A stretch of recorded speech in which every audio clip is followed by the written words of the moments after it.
Bon, alors ici au numéro 7, ce qu'on nous demande, le triangle ABC ci-compte est isocèle. Alors ce triangle-là est isocèle, c'est une information très importante, je vais garder ça ici en information, démontre que la bisectrice BD de l'angle ABC forme deux triangles isométriques. La bisectrice BD, donc la bisectrice, c'est ce que je vois ici, donc ce morceau-là. On me dit que cette bisectrice-là, elle est la bisectrice de l'angle ABC. Alors, l'angle ABC, si on suit, ça fait ABC. Et on se souvient qu'une bisectrice d'un angle signifie être... Dans le fond, ça signifie que ça sépare l'angle en deux parties égales. Donc, je peux venir sur mon dessin et tout de suite préciser que ces deux angles-là, je suis sûr qu'ils sont identiques, uniquement par cette affirmation-là. Et là, on a prouvé que les deux triangles qu'on a là sont isométriques. C'est-à-dire le triangle, je vous le montre tout de suite, c'est-à-dire le triangle ABD, le triangle de gauche, et le triangle de droite, BCD.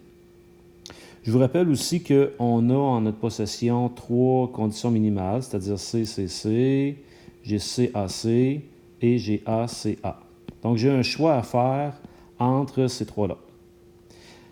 Premièrement, avec ce qu'on a comme information, tout de suite, je pourrais éliminer cette possibilité-là. Il manque d'informations. Parce que je ne connais pas... En fait, on ne me dit pas exactement ce qui se passe avec ce côté-là et ce côté-là. On me parle de bisectrice de l'angle, mais on ne me dit rien sur les autres côtés. J'ai pas assez d'informations sur les côtés. Ici, côté, angle, côté, ça me prendrait deux paires de côtés et un angle qu'on prend entre les deux. J'ai l'angle. Je sais que ces deux angles-là sont pareils en raison de la bisectrice. J'ai ce côté-là, il est assurément égal à ce côté-là parce qu'on me dit que le triangle était isocèle. C'est la définition d'un triangle isocèle. Et là, j'ai côté, angle. Il faudrait que le côté entre les deux ici soit pareil. Bien, c'est le cas. On remarque que c'est un côté qui est commun aux deux triangles. Donc, on va aller privilégier cette méthode-là. Maintenant, comment j'organise mes informations? Bien, préalablement, vous avez vu, je me suis fait un petit tableau pour ordonner mes informations. Alors, je vais commencer. Par exemple, on va prouver que ces deux côtés-là sont pareils. Alors, je vais tout simplement écrire que AB est congru, donc le symbole congru, au côté BC.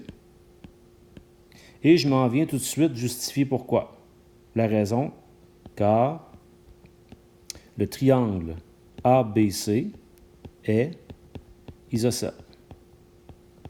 Voilà la raison. Deuxième affirmation, on a les angles qui étaient égaux. Alors, comment les nommer?